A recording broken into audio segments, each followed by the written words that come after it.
ভাই তুমি এখানে ঘাস কাটতেছ? ভাই তুই খেতে আইসস কে? ভাই ঘাস কাটা বাদ দাও, তোমার সাথে আমার কথা আছে। ঘাস কাটা বাদ দিমু, বৃষ্টি নামবো।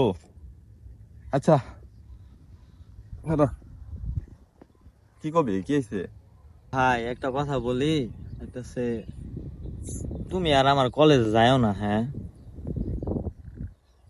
কে রে ভাই, কি হয়েছে? কোনো সমস্যা হয়েছে? তুমি যদি কলেজে যাও, আমার বন্ধু বান্ধব আমার কি বলে জানো? বলে যে তোর ভাই কৃষক, তোর ভাই খেতে খেতে কামলা দেয়, কামলা দিয়ে খা, তোর কোনো সম্মান নাই, তুই আমাদের সাথে চলাফেরা করবি না। তুমি ভাই আর আমার কলেজে যাও না। Stop nonsense. Why you are talking so fuckly? You are crossing your limit. Take it. Take it. আমি বলছি নে এটা ধর। শুন, মানুষ বড় বড় কলেজে গেলে আর ইংলিশ বললে মানুষ শিক্ষিত হয় না। শিক্ষা হচ্ছে মানুষের মনুষ্যত্ব। আর তুই কি বললি? আমি তোর কলেজে গেলে তোর কামলা কয়, তোর কামলার ভাই কয়। আরে এই কামলা না থাকলে আজকে তুই বড় কলেজে যাইতে পারতি না, আজকে তুই এই কলেজে পড়তে পারতি না। এই কামলা নিজে না পড়া তোরে পড়ালেখা করাইছে। যে টাইমে আমার আব্বা মারা গেছে ওই টাইমে আমি চিন্তা করছি যদি আমি পড়ালেখা করি তাহলে আমার ভাইটা কেমনে পড়ালেখা করবো। ওই সময় আমি সংসারে হাল ধরছি। যেদিন আমি পড়ালেখা বাদ দিছি ওই দিন বাড়িতে সব সারাইছে আমার পড়ালেখা করানোর জন্য। তুমি বাবা পড়া, তোমার মাথার জ্ঞান ভালো।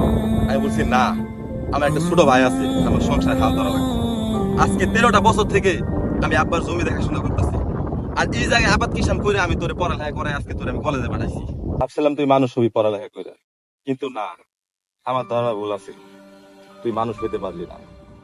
তোদের মতো মানুষ যদি সমাজে বড় কিছু হয়, দেশে কোনো বড় দায়িত্ব পায়, তোদের মতো মানুষই পুষ্কর হয়।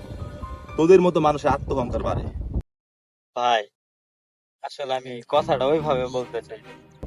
আরে রাখ তো শিক্ষিত, শিক্ষিতের মতো সিস্টেমে কথা বলা বন্ধ কর। বাবার জমি যা আছে অর্ধেক তোর, অর্ধেক আমার। আজকে থেকে তোর অর্ধেক নিয়া তুই তোর মতো জমি জমা চাষ করবি। মাঠে থাক, তুই মানুষ হ। কৃষক কামলা না, কৃষক এই দেশের সম্পদ। কৃষককে সম্মান করা শিখ। গাছগুলা কাট, কাইটা নিয়ে গরু রে দে। ও হারানো সকালে তোমাকে কোলে পারিনি দোলাতে, ও সে ছেলে বেলাতে পারিনি।